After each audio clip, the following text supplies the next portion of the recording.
And welcome to Dualshock'd, the Brotherhood of Geeks PlayStation podcast. I'm one of your hosts, Brett J. Rasmussen, and over here, I got my other co-host, Guru Blaze. Yeah, what is up, Guru Blaze? Oh, just chilling. Just chilling? Pretty much. What is it? It's another day in the life in this crazy world of ours. Indeed. So, how have you been able to take care of your time and not lose your head? Probably like I have. Playing games, watching stuff, going to work, Like drinking. What? Drinking. Well, tell me what you've been watching, playing. What have you been doing? Let's see. Well, I've been playing a mix of stuff recently. Let's see. I've been playing a little bit of Sekiro. Nice. Played some more Slay the Spire recently because I finally unlocked and they released the fourth playable character. Very nice. I picked up Final Fantasy VII Remake, but I haven't played it yet. I just installed it. And then I picked up Dark Souls 1 Remastered, Dark Souls 3, and Divinity Original Sin 2. Nice. Started playing some Dark Souls 1 the other day. I've been playing that probably most recently. I recently beat, and I'm still playing Katana Zero. What's that? It's a game I've been wanting to pick it up for some time. I just haven't, but it went on sale for like $10, so I bought it. It's like a Metroidvania style game, and it's like got a synthwave aesthetic and soundtrack. And you play as a samurai. You can like slow down time, and like you have like one hit death. And for most enemies, it's a one-hit kill. But you can like reflect bullets, and like you have the whole idea is that the character you play as is like precognitive. So what you'll do is like if you die, he'll say like no, that won't work because he's working out the best thing in his head. And then once you defeat, he's like yeah, that'll work. And then it plays like a VHS black and white playback of your run. Oh wow! Cool. But yeah, it's really fun. It's got actually a decent story as well. It's made by the people who made Hotline Miami. It's very simple nice. to that, but you're a samurai with time-slowing abilities. Oh, that's rad. Oh, that's awesome. And I also recently beat Doki Doki Literature Club. Okay. Well, you know what that is, right? What is it? An anime dating sim? It's set up to be like a visual novel, like kind of like dating sim, but it turns into like a horror game, like with really. Oh yeah. Okay, now it's coming back to me. It's free on Steam, and I've had it in my library, forever. I finally got all the way through it. I'm gonna have to play it again to see if I can get a different ending. But yeah, like because it starts out really normal, and then there's just like subtle things, and then like. Ultimately, you get into some really like existential, like there's some gore. It's pretty fucked, but it's a really good horror game. It had me thinking. It was very well done. Jeez, that's just especially for a free game. Eesh, and like once you beat it during the end credits, it starts deleting its own game files, so you have to reinstall it. But like it plays into the story of the game. It's crazy. Yeah, I heard about this game, but yeah, that just sounds freaky. It is, and it's really well done. I really liked it. Very like subtle psychological horror, which I prefer. Very nice, very nice. Yeah, I've also have picked up Final Fantasy VII Remake. And I got that beautiful first class edition, which the unboxing will be going up very shortly. Yeah, I didn't get I got just the one that, but you know what's bullshit though? Only one of my two fucking pre-order codes worked, and I'm so upset. Huh. I got the one that allows me to have like a chocobo baby or whatever. I don't even know what the other one is, but it like I entered it and it says it just doesn't work. And it's like it's not even worth my time to try to call Sony and get it to work. I mean, because I know when that happened, like when I pre-ordered Darksiders Genesis, I had a problem with the code, and then I kind of like sat on it a bit, and then I put the code back in because when I put the code for Darksiders Genesis pre-order bonus in, like when it first came out, it it didn't work, and I tried it a few times, didn't work. And then I waited a few days. I tried it on my phone because I'm like, all right, well, let me try this again. I tried it on my phone through the PlayStation app, and it worked. So Well, maybe, maybe yeah, I'll probably give it another day and try it again. I still kept it just in case, but it's like yeah. I tried several times, and I'm like, I'm sure whatever that is more valuable than a chocobo. I think it's two summons. I believe it's a chocobo summon, and then I think it's carbuncle. It's a carbuncle summon. Yeah, those are So, yeah. A summon is way more valuable than fucking a chocobo. I want, um, but I guess even if I don't get it, whatever. I'm not too worried about it. but I yeah. saw the original fucking Final Fantasy downloaded the 7 because they had it on the store for like $15. Hmm.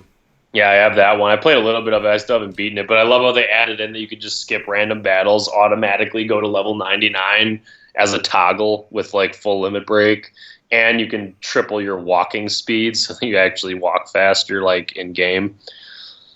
Are we talking about remake, or are we talking about No, the one? original. They when they Okay. released it on the PlayStation Store, they added those things to it. Oh wow. Oh Actually, wow. yeah, and I played a little bit of that, but like actually like to date, that's the only digital purchase I've made on my PlayStation through the PlayStation Store. Wow. Like, okay, so you haven't like bought season passes or Nope. Any, wow. any purchases that were made on my account were my roommate. Like I think he purchased something for Fortnite once. I've never bought a single piece of digital downloadable content.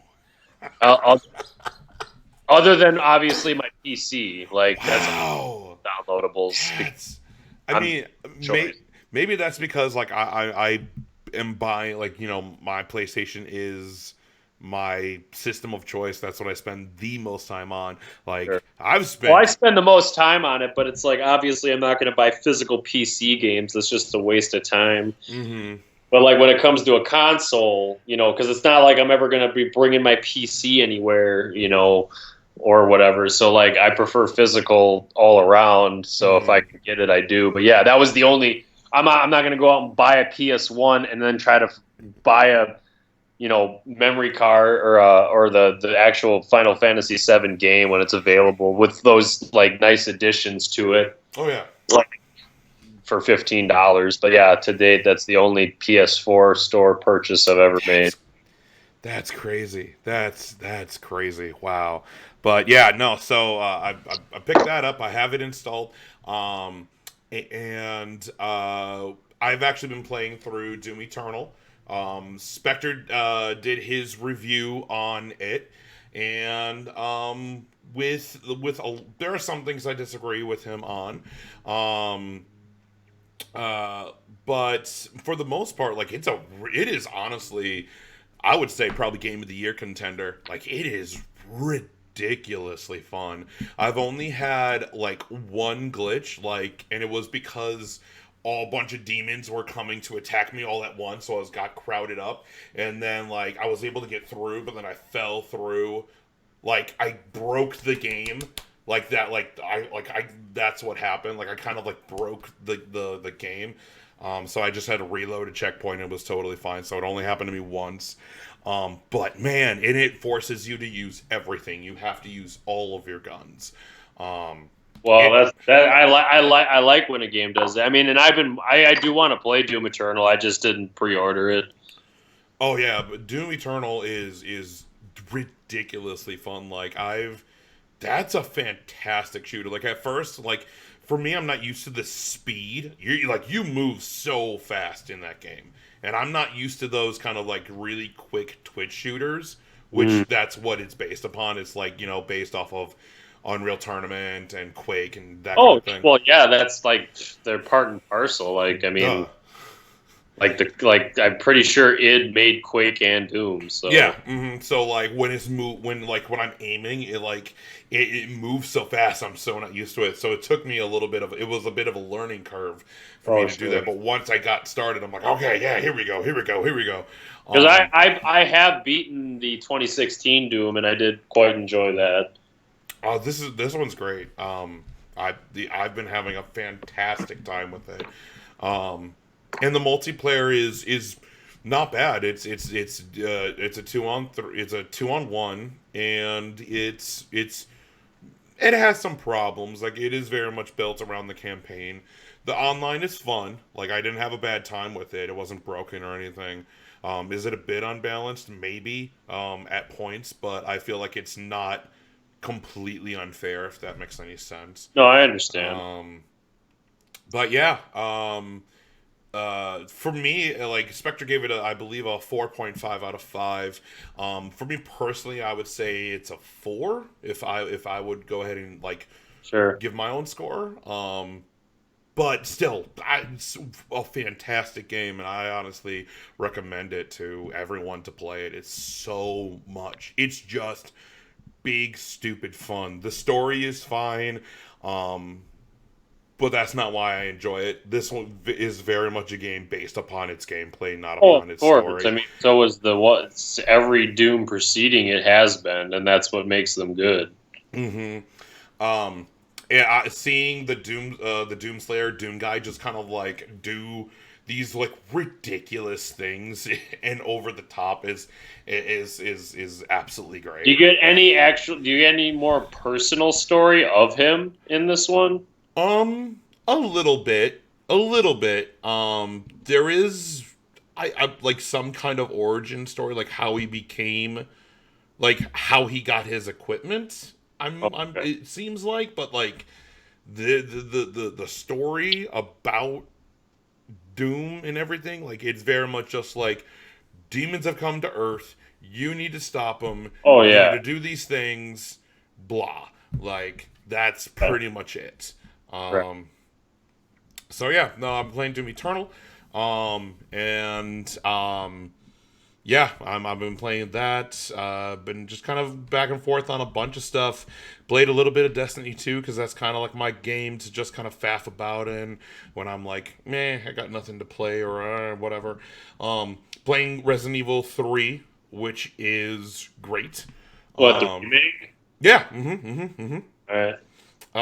And then I'll be getting into Final Fantasy 7 remake. So there's again with like Yeah, it's even like I think I'm gonna get into some Dark Souls. I'm gonna wait a bit to start Final Fantasy because it's like that's an investment, and that's saying a lot when I'm saying that compared to Dark Souls. Like I know for a fact that that game's just gonna be something massive that I'm gonna want to do a lot in, and like I want to do a shorter venture first. okay, yeah. I mean, I believe you can speed run through that, but yeah. So shall we begin? So we get started. Oh yeah. All right. So we'll begin with the first segment, which is what we always begin with: news of the nation.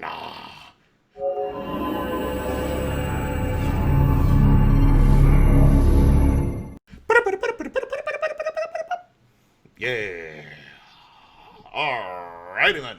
Let's begin. So, this is kind of a little bit old. This is a little bit old. Me and Spectre talked about this on the last episode, and then this came out pretty much right after we did the episode. But if you do not know, Sony has delayed the launch of Last of Us Part 2 and Iron Man VR Yeah, there's only indefinitely. one of those I'm concerned about, to be real. I understand. I will definitely say, like, I'm very much excited for Last of Us Part 2. Like, that is the game I'm That's like, one of I'm the ready for. three remaining games I have pre-ordered, and I don't really make pre-orders lightly. Hmm. Like it's going to be like the game I know I'm going to play. Otherwise, I wait for it to come out and then see how it actually is. Hmm. Um, but so and Last of Us Part 2 was supposed to come out on May 29th, along with Iron Man VR coming out, I believe, May 14th, May 12th, like very like mid May. May 15th, I'm sorry. There we go. Um, and they're now indefinitely delayed because of the Last of Us virus. Pretty much how where we are in the world right now. All of us being locked inside of our houses unless we need to leave for emergency purposes, all that kind of stuff.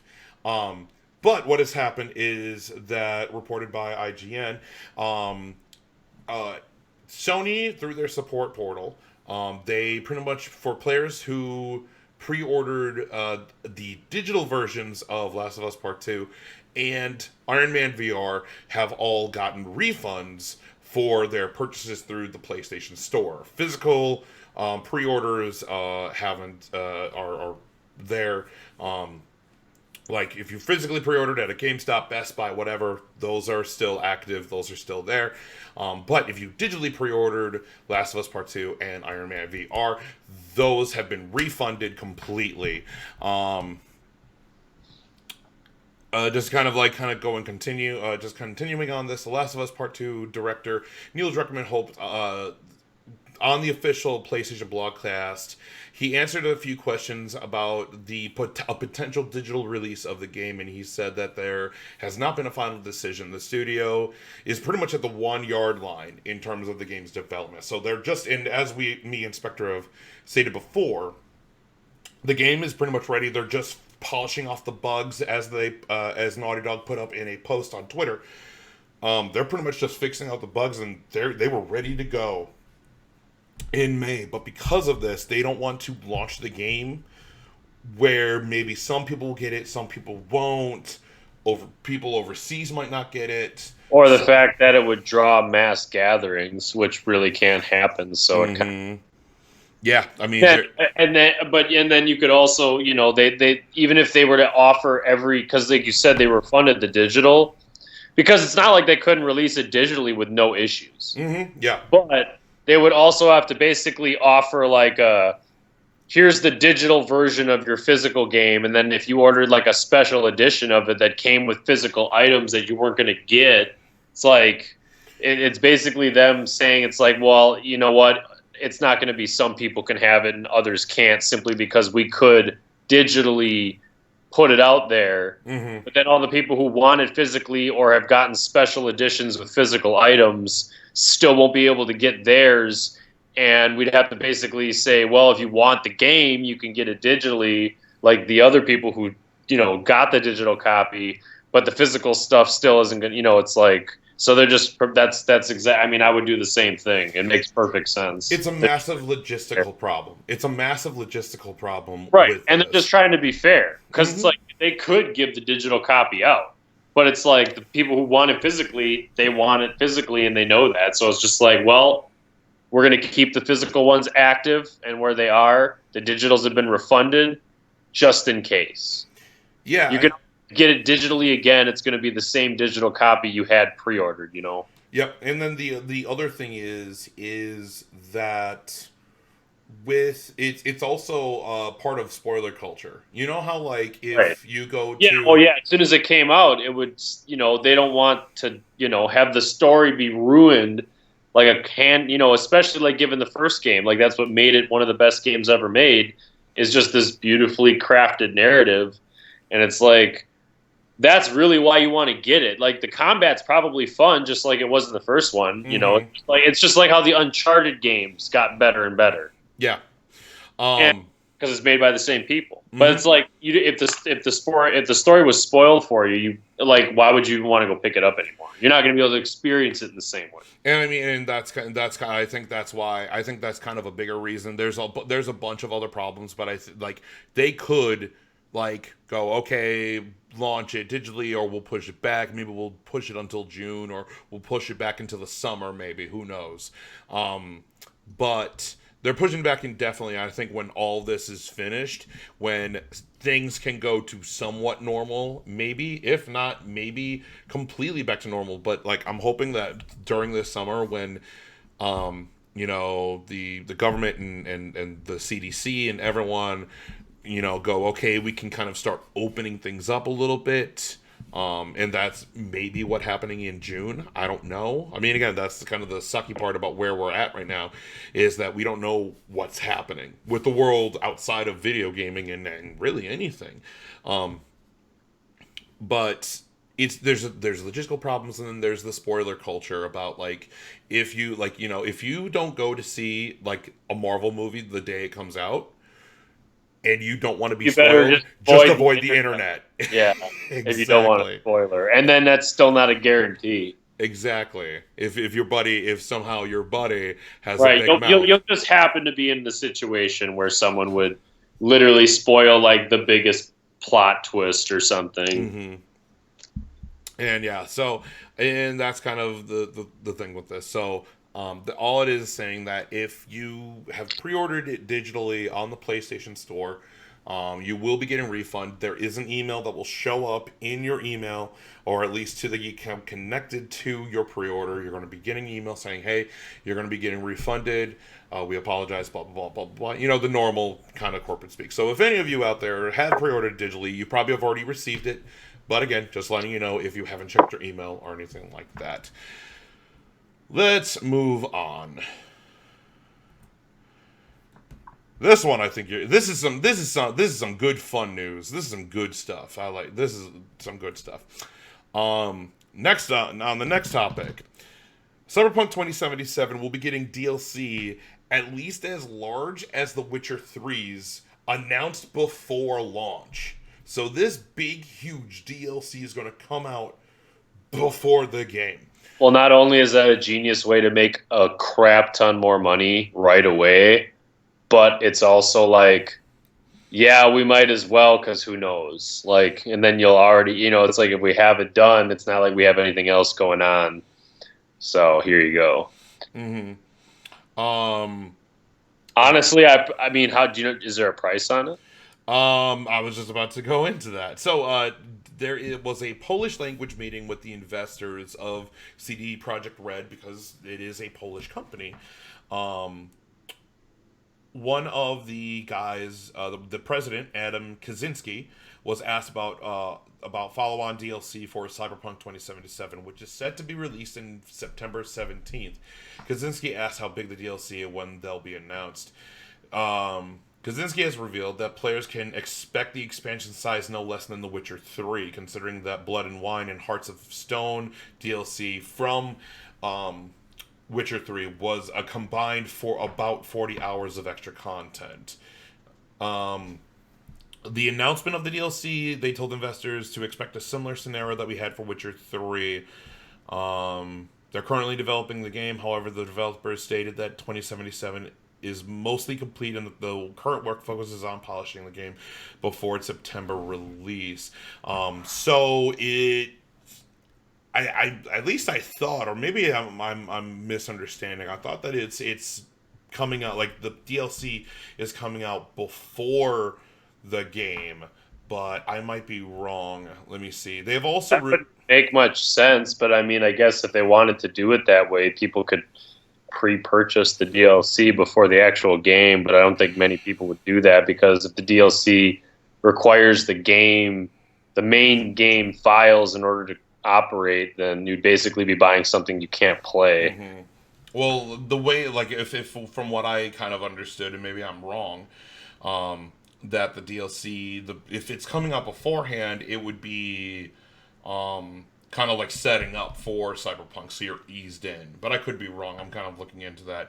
The other thing that has been noted is that Cyberpunk 2077 on their Twitter posts up the different mobs that are there. Formed in 2076 after the death of Elizabeth Lizzie Borden, a strip club owner and ex-prostitute who treated her workers fairly and defended them from violent clients. The Mocs refer to themselves as those who protect working girls and guys from violence and abuse, which is one of the mobs in the game. So just again, more news based upon that.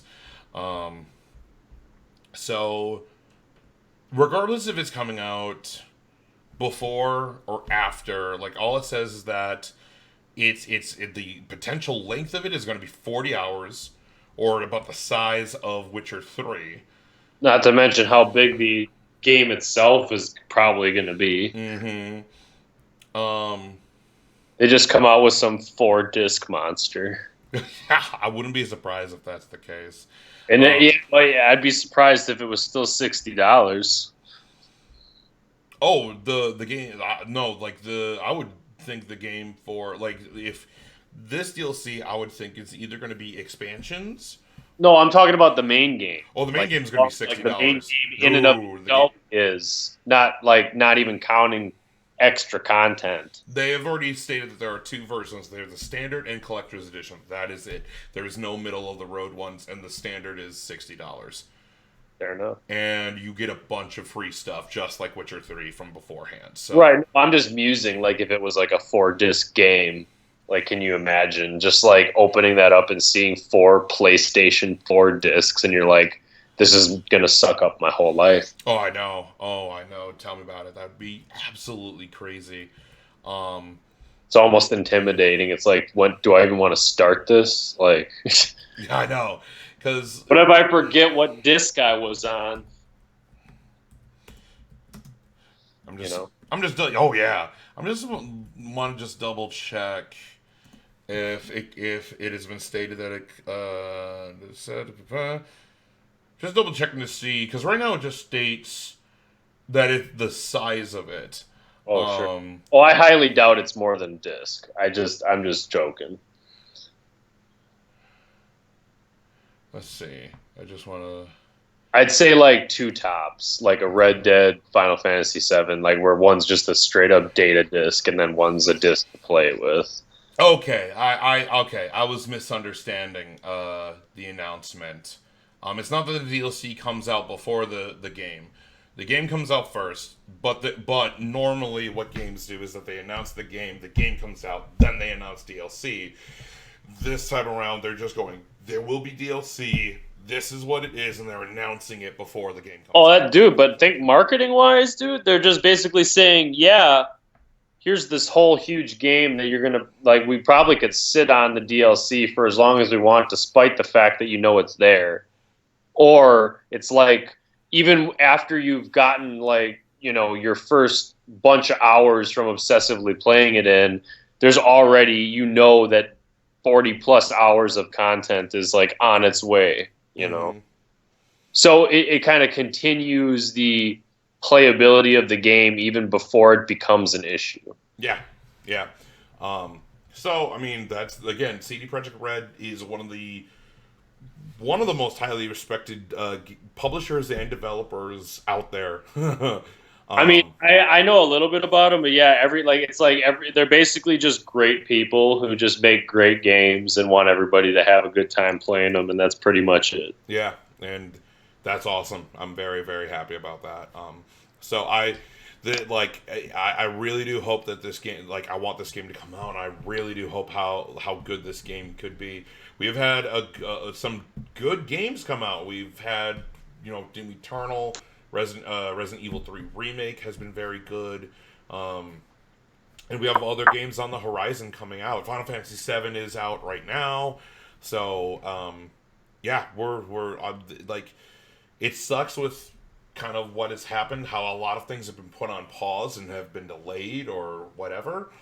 But even with what we have and are getting is still good. So I'm very happy about that. Oh yeah. Let's move on. Next topic.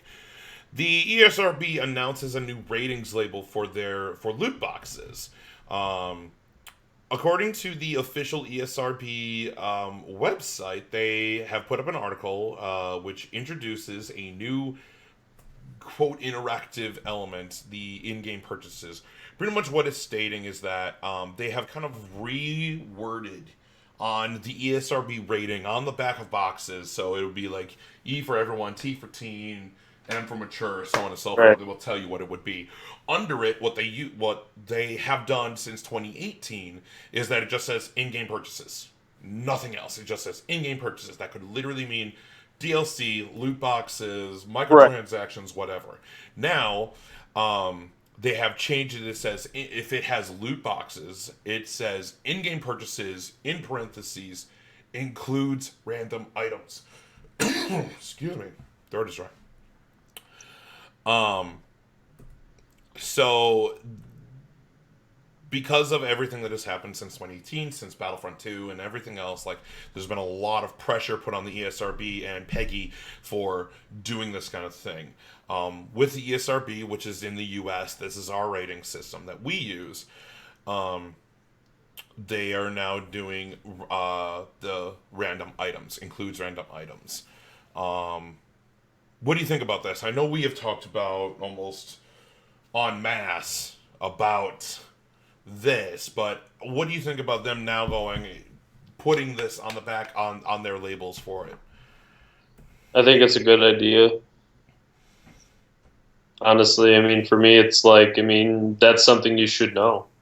If you're getting a game that you're paying a good chunk of change for, a huge investment of your time, because you're trading money first and then time, and you want your time to be worth the money you spent. So I think, I mean, going from something like includes in-game purchases, like you said, that's really vague. Um, Whereas when they say like includes random items, that's basically just I think that's a good idea, especially for parents buying for children and people who aren't as aware about how those things work. Because there's Mm-hmm. probably still plenty of people who that never would cross their radar. They'd never hear about it from anybody. So how would they know? So it's saying like with random items, that means that even if you were to pay in some instances or however it may work, you're not guaranteed to get something every time that will aid in your progression. Mm-hmm. So I think that it's good that they would have that there so that, you know, the discerning buyer would be able to look at that and say, well, because it's not to say they still wouldn't pick up the game, but it's knowing right off the bat if maybe it's a game that's new and there's really, you know, not that much known about it, or what is known doesn't include that kind of thing. Like when people first got Battlefront 2, you know, Yeah. it's like it wasn't something that was addressed in the marketing. They're not going to say, "Oh, we have this, you know, these things you pay for that are randomized." So it's basically gambling. It's For it's it's it's when it comes to marketing a game, it's more about no microtransactions. right, yeah. Well, now it is. Now Mm-hmm. it is because of that was probably the biggest catalyst, and then everything, and then it became like loot boxes and microtransactions became like a trigger word for negative connotation. Yeah. It basically instantly was like if they have those, they're just being greedy and they're not going to make this game is going to be moderately playable only so far as how much money I can put into it to make it more fun because I have a somewhat higher chance possibly of winning if I can get this skin or this gun or whatever whatever the game ends up using. Mm-hmm. But I think that it's good that it's stated not only does it have in-game purchases, which most people at this point will realize means because microtransaction is just a small payment for in-game content of some sort. Mm-hmm. Like you could call DLC a microtransaction. Yeah. Like I mean, it really depends on like you know, there's not another word really for it. Like downloadable content is the most base definition of what it is. How you obtain it is a microtransaction. So Mm-hmm. really, any digital purchase at all is a microtransaction. It's just like once it is a high enough amount of money, you just call it an online purchase. But it's really the exact same thing. Yeah. It's like the reason the word microtransaction exists is the same reason that things on television and at the store cost $19.99 and not $20. Yeah. It's Yeah. the it's a psychological like it, and it's been around so long that ingrained psychological like response to seeing that if you were to see something that straight up said $20 unless it was like a sale or something, it would just look off to you. And it also in the deep subconscious makes you think you're saving money because it's a little bit less than a full dollar bill amount. And Yeah. that's the same thing with a microtransaction. They call it a microtransaction because it makes it seem small and meager and like it's not a lot. It's like, oh, it's just $2, $5 for, you know, this thing that you could get or But more but gems or coins or like it's like every game it's like almost any small time, especially mobile game has 3 or 5 currencies in it. yeah. So it's like you get ones that you get all the time, and then you get ones that are worth more of the one that you get all the time, but it would be an insane boost. And then you can pay for those, which is a small amount of money. But if you play it all the time and you keep doing that, it adds up. And it's just, it's the path of least resistance into like you not thinking about how much money you're actually spending on that. Yeah, no, and it snowballs. You spend $2 one time, and then the next day another two, and then another two, and then another two, and you don't realize how many dollars you're spending until at the end of a week, 2 weeks, a month, whatever. You spent 100, 200, whatever. I mean, again, I'm not saying people do, but it has Oh, happened you know, also. people do though. Oh, I know. I'm not saying that everyone. There's people who spent thousands of dollars Oh, I that know. Oh, I know. Trust me, I do. I do know. I'm not, but like there are some who do and some who don't. That's all I'm saying. So like, it's the one thing that I am surprised about. Like it. Why did it take so long? Like this was a thing, mind you, this has been a thing for years. We like ever since this generation kind of began, one of the worries that a lot of people were going is that like would microtransactions start becoming a thing, because we even started seeing that during near the end of the PS3 days with like yeah. the online passes and other ways that you need that like these companies could take it's more money from you. basically and when it comes to things like battle and season passes or whatever moniker they want to give it, Mm-hmm. it's all it is it's basically them saying we basically have you subscribe to a service, but it's usually a long enough time in between when you would actually have to pay for anything or download anything new that Mm-hmm. you don't think about it like that. Whereas, like as an example, like World of Warcraft, you're paying $15 a month or Yeah. however you want to do it, and you know that off the bat. It's an online only. You pay, and that's how it works. Yep. But when you have, and granted, more often than not, those kinds of huge updates like seasons, battle, like that, like large chunks of the game come out free and they're big. But when you want the battle, yeah, all the battle passes, like basically, a supply crate of a bunch of stuff that's just gonna allow you to pimp yourself out or be better in some Mm-hmm. fashion, Mm-hmm. and that's what you pay for.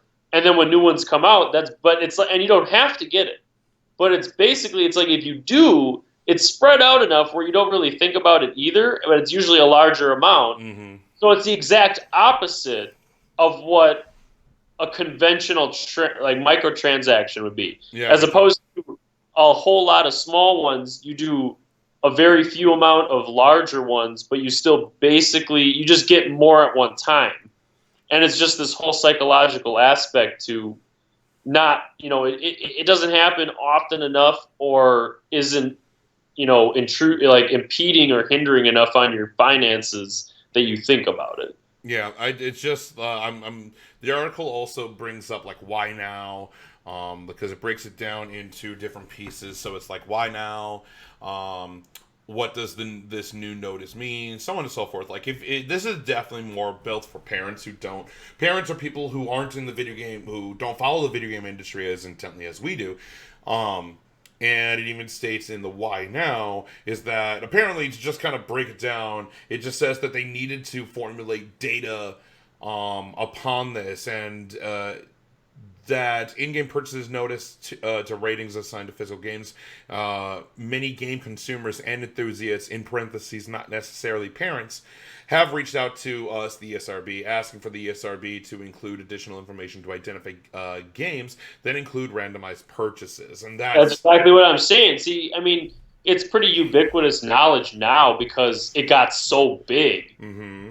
But You know, like, but also it's from people like us who bash the ESRB, going like, this, like say this. Why are you not saying like it's a common? It's honestly just Battlefront 2 was the catalyst that ignited the big it launched argument. into an actual like legal debate. But there were so many other games before then that were doing microtransactions, like Overwatch, like Overwatch was, I think, the first one that caught the public eye, that made this the norm, but so on and so forth.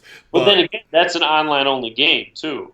Yes, but it still had microtransactions. I'm just Oh, talking I know. about the microtransaction part. It's just that it took them until now for them to go like, okay, yeah, it says Right, and then right. there was the debate of like, what is a loot box? Is a loot box a microtransaction? Is it child gambling? Like, it's like that. Yep. That's the main thing. And that's why it even cites in the article, why not say loot boxes? And pretty much to break it down, also, it's that some people might not understand what the term loot box means. Oh, yeah, that makes sense. Like, I was honestly going to be surprised when you were reading it, if they had actually used the term loot box, because I mean, it's pretty ubiquitous, but it's not. I mean, they just gave an exact description because, Well, yeah, again, if you're not exactly. familiar with the parlance, then you'll have no idea what that means. Like loot box is a slang term that we people here in the game industry use, but Right. like if Yeah. you don't, It was adopted into kind of like the spoken lexicon, especially in the game industry, but it's not an actual,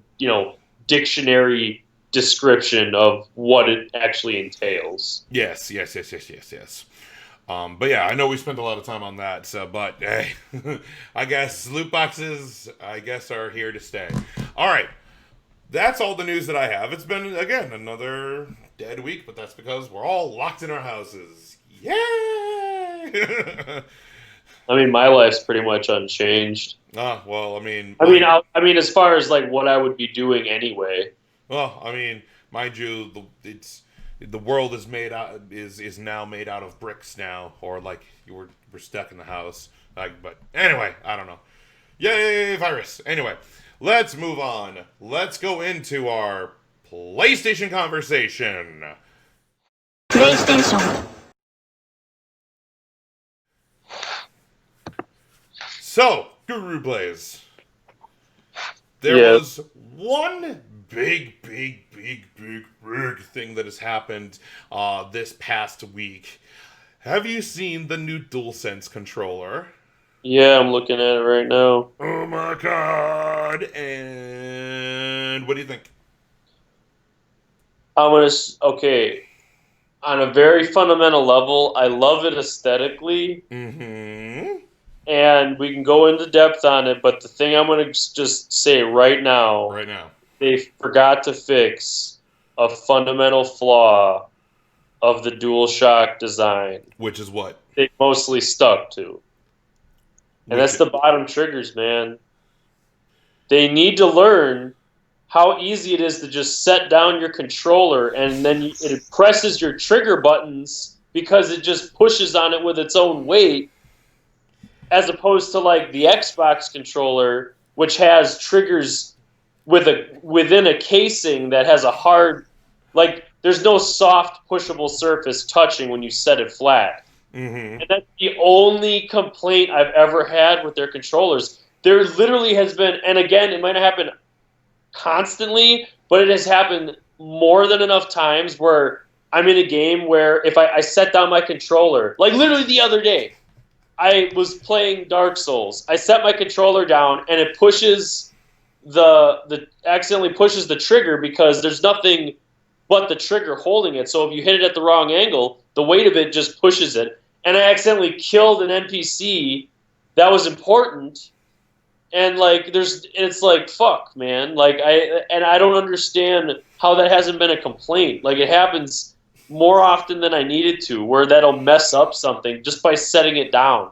Because most games you can pause and then it's not an issue, but that's still there's some games you can't. Or if it's you set it down for a quick second and it ends up doing something while you're chilling that you can't take back. And that is honestly like my biggest thing on as far as a negative. So I know I went on a tirade about that, but honestly, it's incredibly irritating. no, I'm used to your tirades. It's kind of what happens when you're here. I will definitely say I think you are in a small boat. I'm not saying I disagree with you. Oh no, because that has happened to me too. It's happened to me enough times where I find it a very irritating design flaw that isn't necessary. The main thing is that they don't need. They could have a little extra plastic just so that the controller, the triggers push into the controller like a cavity, they're not exposed. Like it's like I said, you could just set it down at any wrong angle, and it pushes a button you didn't intend, and that could just fuck up. Depending on what game you're playing, that could fuck shit up. Like that might be like you might have to start over if you wanted to do something. You know what I mean? I do. I disagree with you. Now, again, we're only talking about like that's even with the DualShock 4. The DualShock 4 also has the R2 and L2 on the back. It also does the same thing. Like the thing is, like with the DualSense, is that it has pretty much almost stayed true to the overall design of the DualShock 4, because a lot of people, including myself, have said that the DualShock 4 is the best version of a PlayStation controller, and I agree. I love my Uncharted controller, by the way. That's what I have on screen. I collect special edition ones, but anyway, I just wanted to use this for an example of kind of the differences between the DualSense and the DualShock 4. So let's talk about those triggers first, because I know you need to get this out of your system. Yeah. I look, I disagree with you on that point, because if you put plastic over it to cover it, the way that the R2 and L2 have been designed for years have been almost like buttons, and they kind of indent, but they didn't feel like triggers. That's why they kind of made them how when you put a controller down, it lays on top, like it's the bottom of the controller, and then it lays on those triggers. Which, again, honestly, I've only noticed that if I if I just like kind of drop it, or like if I don't Right. like. Well, I mean, the thing is, though, it's like when I'm playing a game, I'm usually sitting on my couch, and I'm talking about I could like just resting it on my leg. If I happen to set it at the wrong angle, or set it on a softer surface of any kind, it almost always will end up pressing something. And that, I mean, sometimes it doesn't matter, but sometimes it screws up what I'm doing, or ends up like, it takes away from my enjoyment of the game a little bit. I mean, again, it doesn't happen all the time, but it's happened enough where it's something that I have an issue with. Because it's not like I'm setting it down on a hard wooden surface every time I set it down. And sometimes I'm not setting it down for long. I just like, set it down for a second and ends up doing something, and then because I'm trying to do something else. I guess, and like again, you may be right. I may be in a small group of people, but that's still. I get why they have it like it is, and yeah, aesthetically it looks cool, but you could have just extend the some part of the controller so that it meets to rest with the bottom edge of the triggers, then, because then it wouldn't be able to press in if you set it down, because it's resting on the triggers with the weight of the controller. Granted, this new design is a little bit better. It's a little bit closer, but I could still see it happening. Mm-hmm. Let's go into the DualSense now that we've gotten that out of your system. From the PlayStation blog, they have announced it. There are pictures, and pretty much what it looks like. It is it honestly, they kept to as I said before, they wanted to keep what people loved about gamers love about the DualShock 4. And I'm reading this from the PlayStation blog. Quote, after thoughtful consideration, we decided to keep much of what gamers love about the DualShock 4 intact, while also adding new functionality and refining the design. Based on our decisions with developers, we concluded that the sense of touch within gameplay, much like audio, hasn't been a big focus for gamers. We had a great opportunity with the PS5 to innovate by offering game creators the ability to explore how they can heighten the feeling of immersion through our new controller. This is why we adopted haptic feedback, which adds a variety of powerful sensations you'll feel when you play, such as the slow grittiness of driving a car through the mud. We also incorporated adaptive triggers to the L2 and R2 buttons of the DualSense, so you feel the tension of your actions, like drawing a bow with an arrow. So what they have done is that they have also talk about the share button is no longer there on the DualShock 4, but they haven't gotten rid of it entirely. In fact, they've built upon the success of our industry first share button to bring you the new create button feature. With create, we once again pioneering new ways for players to create epic gameplay content to share with the world or just enjoy themselves. So they just, instead of calling it share, it's called create. It's the same place and it's the same button, but now instead of share, it's create, which is fine. There will be there's going to be a built-in microphone array which enables players to easily chat with friends without the need of a headset. But there has been a tweet from let me go ahead and pull this up. The PlayStation product manager Toshimasa Aoki has confirmed that the DualSense controller does retain an audio jack for wired headphones. So if you still want to use wired headphones, you can still plug them into the bottom of the controller. From the iPhone thing. I'm sorry? As I said, I think as far as headphone jack inclusion is concerned, I think most technological developers learned that when the iPhone X was made with no headphone jack and people weren't about it, they're just like, yeah, we'll just keep that on there. You mean with like the with the lightning cable? You mean is that? Yeah, no, well, like it didn't have a built-in headphone jack in the phone. Ah, okay. You had to get a lightning cable adapter for a 3.5 jack, yeah. which means you basically had to buy two things as opposed to just having it built in like the Android still do and other stuff does. Exactly. I just think that everybody just realized like some people want that, like, and getting rid of it and charging them extra to get, it's like or with the original Xbox One controller, where you had to buy a $40 adapter to use a physical cable. Same concept as like nobody wants to do that. Yeah, no. Yeah, so, and then they realized that, and then they just started making controllers with it right next to the, built in right next to it. Exactly. So you don't need to worry about that. There will be a headphone jack. And they have what they have done is that if we're talking about the look of it, so I believe the touchpad is still there. Because that has been used in a lot of things.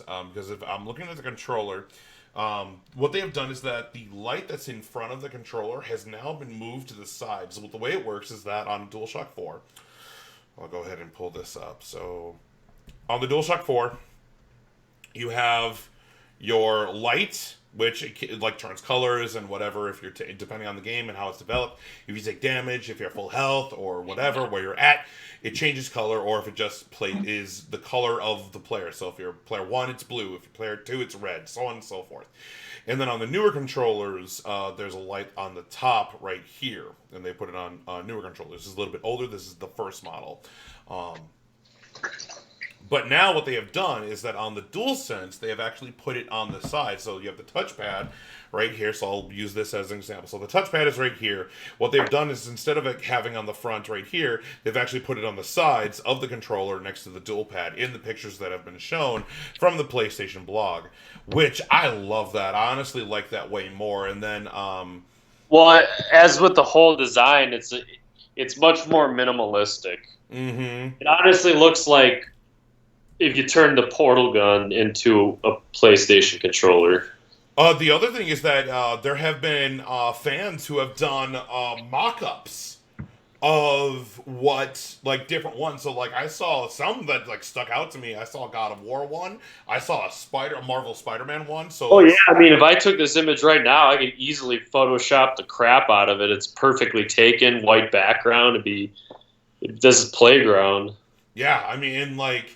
I love, this is the standard. This is what it would be, and I love the two-tone color of it. Mind you, even like the special edition Uncharted one, this like teal blue, like it's dual color. You have the black on the back, and then you have the blue on the front. I love this kind of thing, and they were doing it with a bunch of other controllers, and it's great. And this excites me.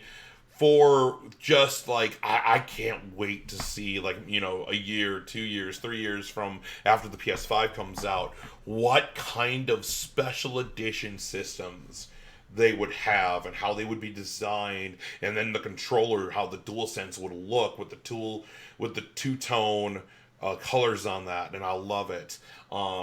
It looks bigger. It looks like it's a bit heftier, which for me and my big dumb hands, that's great. That's something I Well, like. they definitely have like everything is rounded. That's basically the main thing. It's Mm-hmm. almost like it was just it had. I mean, there's some differences as far as like how the overlaying white and black in this instance, like the basic one they showed, how they kind of collide with each other. Mm-hmm. Where even though the DualShock definitely also had round parts to it, where the D-pad is, everything's flattened and smooth. You had raised edged circles which had both the D-pad and the buttons, Mm-hmm. and now everything is smoothed down and rounded on every corner, and they've also extended the length of whatever, I don't know what you would call them, but like the grips of the controller are a little bit longer and rounded out, and it's somewhat larger. They've also expanded the middle is much wider. No doubt has a bigger battery and all of that, but Mm-hmm. I do aesthetically, I really do like the way that it looks, and it looks a little bit more comfortable in the hand than the DualShock 4. Not that the DualShock 4 is terrible, but this looks even more ergonomic, and because it's all rounded, there's no angles that your hands are on. Yeah, yeah, and I mean, mind you, I love the DualShock 4. I Well, as love do that I. thing. But this definitely I see ergonomically and aesthetically is an improvement. They have put thoughtful consideration into the battery life of the DualSense, because one of the big problems that I will definitely even attest is that if you spend hours upon hours gaming, kind of like what we're doing right now, um, you will need to charge your controller. I collect controllers myself, so I collect kind of special edition ones or ones that I enjoy. So I have the Uncharted controller, I have the God of War controller that came with my system, I have the 500 million clear dark navy blue controller. I have the 20th anniversary controller. I have Um, that one. I love that thing. Um, I have the Darth Vader controller that came with that system. So like I like to collect special edition controllers I that. got three just so that I can always have one charged. I got Mhm. Midnight Blue, Rose Gold, and 20th Anniversary. Nice. I even have a controller that I have because they haven't made a controller for Horizon Zero Dawn, but I did get a really nice controller skin. I pretty much bought a black controller, and because the controller skin is just black on blue, so it's black with like markings from Horizon Zero Dawn, I just kind of put it on there, so it looks really nice. Um, so I mean, like for me, I collect them because I like having kind of those kind of things. But them kind of putting consideration into the battery life of a controller, which is really good. I think that's why um, they put the lights on the sides instead of on the front. Now I don't know how that will impact the PSVR, because one of the things with the PSVR is that one of the reasons why the light is on the front is so that the PSVR, at least on the PS4, can pick up that light, and when you're playing like different games, it can pick up where your controller is. So, Yeah, but aren't you using the dongles most of the time with that game with those you games? mean the motion controllers? Yeah. Some games don't use them. Some games don't require them. Well, I'm certain that they no doubt have that figured out Oh though. yeah, most definitely. You don't even need that big of a stream of light in order for that to communicate. hmm Or with how the VR might work on the PS5 might be different. Who knows? I don't know. It might be very different. It might pick up something else. I don't know. I'm very interested to see kind of the full rundown, the full layout of the PS5. Like, this is very good, and we're getting it. We're getting information. This is the information that we should have gotten last month. This is the information we should have gotten in March. This is what we should have gotten instead of that GDC conference. Like, this is the information that I'm amped about. This is like tangible, this is the controller, this is what it does, here's the features, here's this. We want to focus on touch. Because we're also focusing on audio, that Tempest engine 3D audio that they're working on. They also want to focus on touch, which means if you're pulling L2 to like aim with a bow, so you're pulling down the bow, you're gonna feel that sensation, you're gonna feel that vibration in that trigger, and then when you press R2 to launch, you're gonna feel the release of the L2, and then a little like rumble on the R2 when you shoot, or depending on if you're driving and you hit the right side of a curb or the right side of a wall, you're going to feel the right side of the controller shake instead of the left, and vice versa. They're really focusing on, it's a more immersive experience basically. I really do like that. And then, that sounds awesome. That's probably like they're smart to do it, because like that's one of the thing that the sense of, there's been rumble since, I don't know what. Did N64 the DualShock 1, the DualShock 1. Didn't N64 have a rumble pack, or was that the memory card name? You had to I think that was it was an attachment. Yeah, no, yeah, but I'm just wondering, was it actually a rumble, or was that just, I can't remember if the rumble pack was just the name of because both of them were inserted into the controller. Yeah, into where the rumble pack memory card, or if it actually rumbled. But either way, yeah. Yeah, but rumble being a feature. But yeah, no, that's like one of the few things. And again, it's been so long since the new consoles come out. It's like, who's gonna, what third party is gonna come out with that technology? If they even can, before, it's like, who's gonna get that?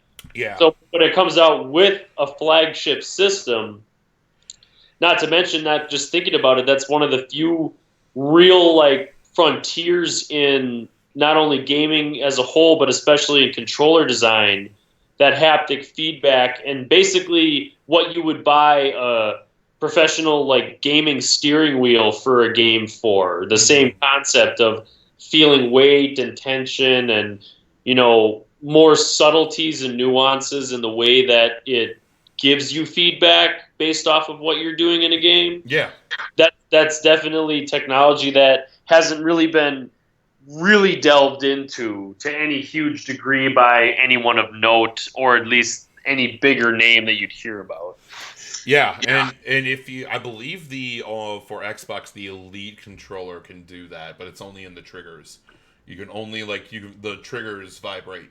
Only the right and left triggers. Right, but it's about the new. It's about adding even more nuance to that experience. It's not as because it'll start to feel, if it feels like gradual increase in pressure as opposed to the one rumble that you get all the time. Yeah, I agree.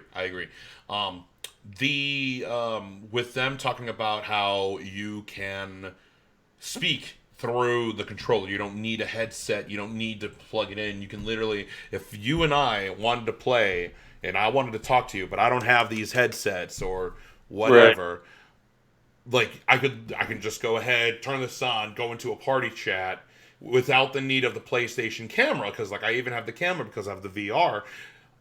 If I didn't have a headset, I could still talk to you through the camera because the camera has a mic. But I don't need an external piece. I could literally talk to you through the DualSense. And it's right within your speaking range. You could literally just hold it closer to your mouth if you needed to. Yeah, mind you, I'm here playing video games. When I play, I have it right here. I normally have them laying right here when I'm playing. So I will say one of the things that I would hope, maybe, I don't know. One of the things I did like, and mind you, not a lot of games do this anymore, but I remember when the PS4 first came out, is where the controller would talk to you, would speak to you. I loved it. In Infamous Second Son, when you would pick up dead drops or whatever, the game would still be happening, but through the controller, you're hearing the dead drops or the collectibles. You're hearing it through the controller, or if you got a phone, or in a game you got a phone call, you're not hearing it through your TV speakers. You're hearing it through the speaker on your controller. I loved that. I would love to see if they still like use the like outward speakers in the DualSense, but if they don't, I understand. Well, I mean, I'm looking at it right. I mean, I see holes for where the microphone speaker, no doubt, is similar to how it is on the DualShock 4. Mm-hmm. So I would assume that, I mean, they have, like I said, it looks larger and it's within a larger area, but it's Yeah. still that similar design. Mm-hmm. But all in all, like this controller is gorgeous. Oh yeah, I think Um, aesthetically, it's very handsome looking controller. from a message from Jim Ryan, the president and CEO of Sony Interactive Entertainment, quote, DualSense marks a radical departure from our previous controller offerings and captures just how strongly we feel about making a generational leap with the PS5. The new controller, along with the many innovative features in PS5, will be transformative. Will be transformative for games, continuing our mission at PlayStation to push the boundaries of play now and in the future.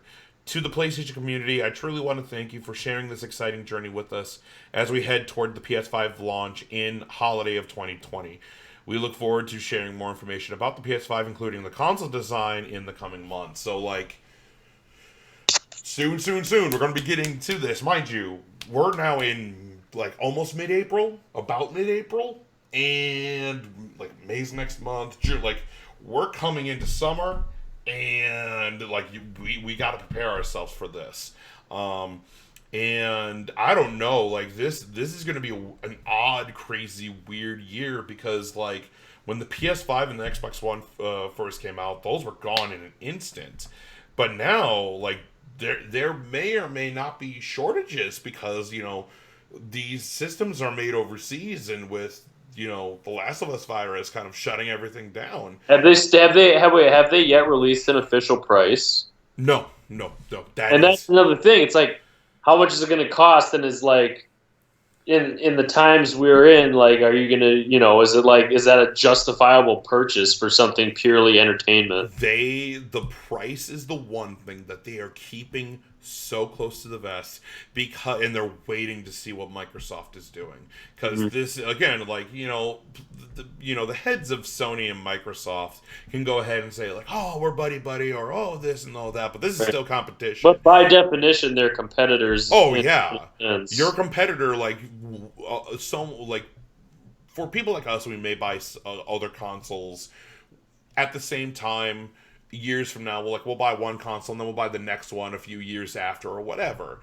A lot of people in the general public is only going to buy one system, and they're going to buy that one system until it either dies or a new model comes out. Like the huge lifespan of both Xbox One and PS4 and all their iterations, but I mean I consider them all the same system. It's just slight improvements in memory or graphical fidelity, whereas like a PS5 will play PS4 games, but they're going to make PS5 games that you couldn't play on a PS4, which is outside of the leaps in technology and all the other things that go into a brand new system, especially like one it's going to pretty much be this is going to be the currently most advanced generation. It's been years, like I said, like back in the day, especially with retro systems, the timeline between one system's release and the next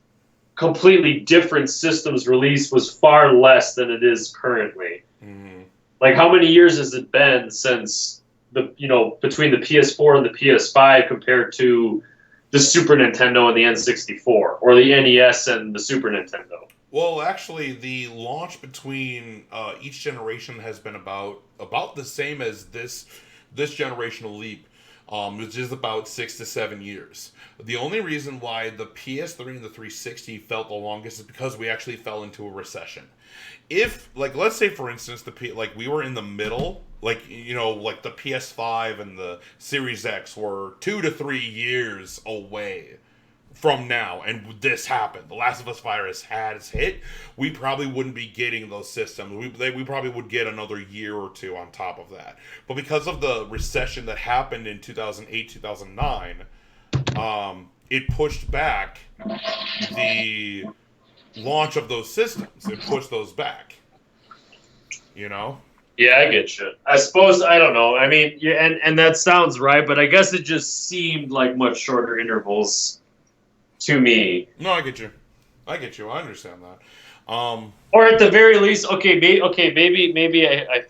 I would say that the amount of technology that would be expected in what is coming out in 2020 and has to supersede the current most advanced systems, barring the PC, because obviously that's a different story. But honestly, I feel like consoles, especially like with the Series X, which, by the way, I think that the naming convention they picked is just so stupid and uninspired and confusing. I think I would honestly bet money that it's the Series X, and the Series X is the high. They're gonna do Series X, Series S. That yep. rumor. That's what you do. And that's fine. I'm not saying like you can't, but it's like going from the 1 to the 1X to the Series X. Like, if you're gonna at least make it something else than other than X, like the same single letter that you use to define your last system. I mean, because there's plenty of people who won't understand that there's going to be a big what's the difference? Is that what does that even mean?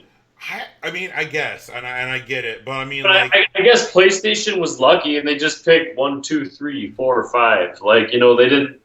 They kept it simple, and they not to say that I don't think that cool naming conventions for a system like the Atari Jaguar and the Sega Genesis, that's cool. Mm-hmm. But but the thing is, in those cases, they were all very distinct, even within especially Sega, with how many systems Sega came out with. They had completely different names for every system. Well, you had the Sega Genesis, which was like your home console. You had the Nemesis, which was the handheld one. That was rad. I love that thing. Yeah, and then there was the Saturn, the Dreamcast, the Master System. Mm-hmm. What was it? The Sega 32-bit or whatever it was. But they had different names for everything. But then the N64, when that was out, and that was the other thing. It's I feel like the Japanese console developers have always stuck with the numbers. Mm-hmm. Like the N64 is because it was 64 bits or bytes or whatever it was. No, 64-bit. 64-bit. You were right. And then before, you're right. Because it started with 8-bit and then obviously 16, 32, and then the N64. That was what was used to define that console. But after that, and when things got into 3D rendering, there'd be no point. You're not measuring the bits anymore. But there was the Sega 32-bit, which was, also an older 32-bit system that played old games. Mm-hmm. But then you had you had the Xbox and you had the PlayStation 1. They decided to number it right away. They could have just called it the PlayStation. They did. I mean, they did. It wasn't until they did the remodel, which the slimmer version. I guess originally they did call it just, but even so, by definition, it was the first one. Exactly. And with Xbox, it was just Xbox.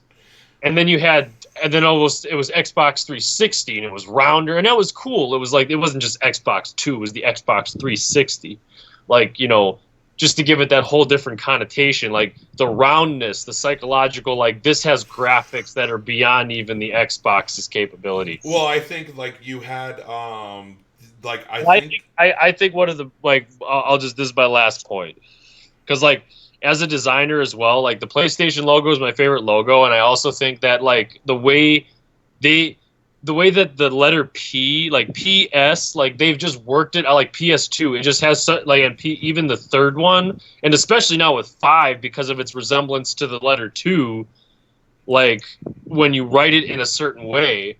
It just has this beautiful symmetry that, when you actually, spell it out in its, logo form, its logo type form, just looks much more aesthetically pleasing than Xbox Series. And that's, I guarantee you, that's the reason why they had the Xbox One, the Xbox One X. It begins and it ends with an X. That there's thought put into, the trying to attain that symmetry. Now it's the Xbox Series X. It still ends with an X.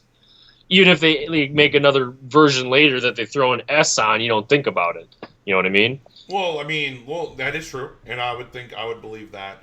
And it's also, I think, with kind of the connotation of the Xbox One X, you have the high, like, there's going to be a Series X and a Series S. Also, just, I wanted to make a point back on that 360 where, like, I believe it was in, like, Real Steel or whatever, that Hugh Jackman futuristic, like, robot war game, Yeah. robot fighting game. There was an ad that said Xbox 640. Like, and that was like, oh, it's the future Xbox. Like, Right. and this was around 2012, 2013 when the next systems were just, like, were rumored and stuff. So I found that hilarious. But with the series with the Series X, I am betting money there's going to be a Series S, but we're not going to hear about it until when they announce, like, fully announce the system. Right, but basically what my main point was that in comparison to the advances in technology that would be expected with a console that's coming out, this year after, even if it's a regular amount of years between console cycles, Mm-hmm. it has to be something. Oh, I agree. Otherwise, people like, why am I even buying it if it basically has a few more bells and whistles than what I already have? Mm-hmm. It's not a whole new animal. But I basically believe that both in look and capability, consoles are just slowly becoming PCs with a brand name on it. Yeah, you're not wrong. I mean, Because really the only way you can keep increasing it is because PCs will always maintain graphical dominance and performance dominance because not only are they what games are created on, so they need to be able to run what builds the game itself, not only just running it, mm-hmm. but especially when it comes to a PC where it's modular, you can swap out newer and better parts fairly easily with the right know-how. Whereas with Mm-hmm. a console, it's a static system. Yeah, and Like, on it, and and if you honest, try, if you have the know-how, you could probably do something with it, but you always have the risk of completely screwing up the system because it's not meant to take in new hardware. and that's where I think PlayStation is going in the right direction. Where, like, the Series X is very much going, like, look at the raw power that it can do. 12 teraflops. This. Raw superpower. Like, this is, like, they are very much going. This is the Series X is going to be the strongest system on the market, the most powerful system on the It's market. basically like if you were in D&D and you compare an ogre with a ridiculous amount of raw strength that he would use to defeat a situation with a thief with insane dexterity who could basically is just more versatile. It's like both of them will get the job done, but one of them has much more variety and the ability to change, whereas the other one is more focused on its innate ability that it just has. You know what I mean? Yeah, I mean, one of the analogies that I have heard is that the Series X is a raw powered, powerful V8 engine. Right. And the PS5 is a super powered V6. So both of them are pretty much are at equal power, just about, but one of them does one thing while the other does another, but they both get to the same point.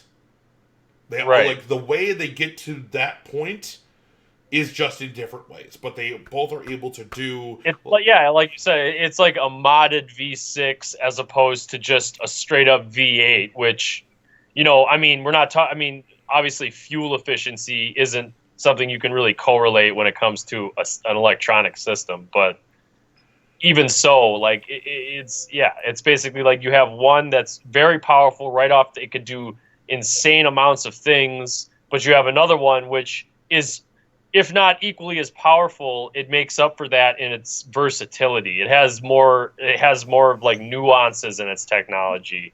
Yeah, just one last thing before we complete this PlayStation conversation is that I know you and I haven't really talked. This is our first time kind of really talking about the PS5, just kind of what they said at GDC and kind of really talking about it on the show. I really like this where PlayStation is going like, yes, we're going to do really good graphics, we're going to do 4K and 8K and this, but we're going to throw some of our focus also on outside sensations like The emerge. the It's the immersion, emerge. hmm the Tempest 3D audio and that. I feel like I know exactly where you're going. It's like that's not to say that Xbox won't follow suit and come out with something, because that's just how the game industry is. But they're making a very big. It's because it's the one thing that a lot of people, even people who game often, might not think about. It's like you can feel immersed in a game because of how good the game is, but to bring life to your active agency in any game is like given to it by the controller you hold. So having some like the thing that you hold also give you feedback as if like you were holding that weapon, or even if it's like you said, like a car going from doing right and left differential vibration depending upon where you hit, as opposed to just having a rumble feature, which does something to add weight to what you're doing in a game that would otherwise have no physical interaction with you. It gives it a lot more nuance. Yep, and they're focused, like that's kind of the difference between them, is that it seems like Series X is very focused on the specs and the tech and like just how Which is powerful important, no And- doubt. Yeah, and I don't even know how many times I've talked to people, like just regular, just people off the street who talk about games, and they go like, oh man, I've heard about this game, how pretty is it, or does it look good, and that kind of thing. Like, graphics are important. It's not important to me. I could play a game as long as it plays well and is fun and story is good. You got the me. thing is, the way I see it is like I like good graphical fidelity, but the gameplay and the mechanics of the game are paramount to graphical fidelity if I have to pick between the two. Hmm. I mean, at this point, almost any game that comes out is going to look good. Yeah. Even like there's innumerable 360 PS3 games that still hold up and still look good. Oh yeah. Oh And yeah. the only reason that they would look bad, as with anything before it, is because you're comparing to what it came after it. So you're always going to have, that kind of, if you have something better to compare something to, it's always going to be inferior. Hmm. But, up until that point, that was the best there is, and it still holds up. And there's still plenty of people, especially in the indie scene, who are creating like 16-bit and, 8-bit games or pixel-based games, but the mechanics are far beyond any of the original, 16, 8, 32-bit era. Hmm. And that's, again, what it comes down to. It's like, it doesn't have to, like, for instance, Katana Zero, which I've been playing, and I beat recently. Phenomenal game. And I love the way it looks anyway, because I like that aesthetic, of, the 8-bit and the whole retro vibe that it has. Yeah.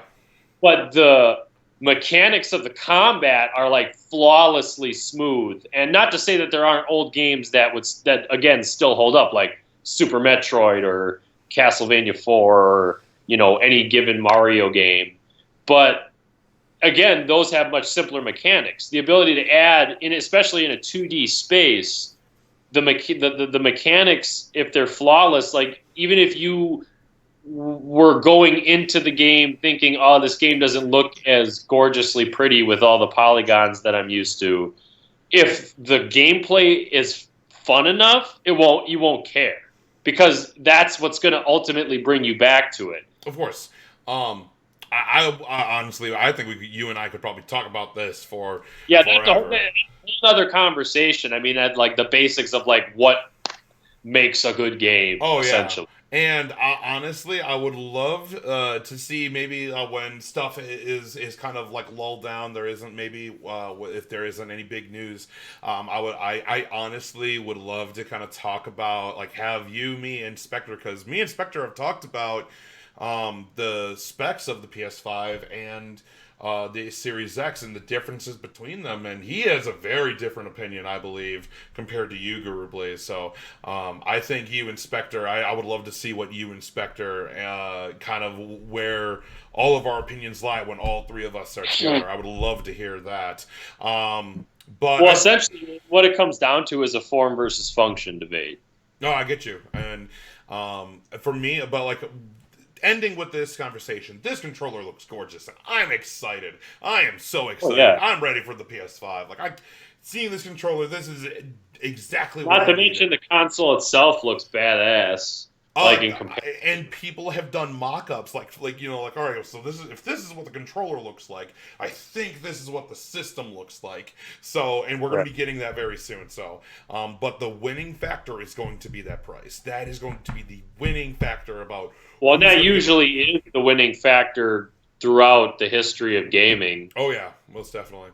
Like when the PS3 came out for $600, and then the Xbox 360 just like cut a swath through it because it was not ready to be $600 worth of equipment And the at only the time it came out. And the only way that PS3 was able to kind of gain the head near the end of its console life cycle was that they pretty much cut that price. They cut that price down almost completely in half.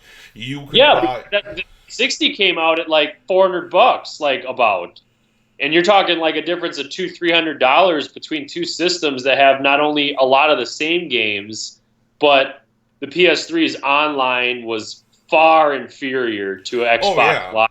But I'm talking about like near the end of its life cycle. I'm talking about when they made the Super Slim. Oh like I'm just saying in the beginning that's what the thing was. Why would I get PS3 for $600 when I could have $200 extra to spend on games and accessories for a 360? Mm-hmm. Yeah. So, but again, that's we always ramble about stuff. But your final thoughts on the controller?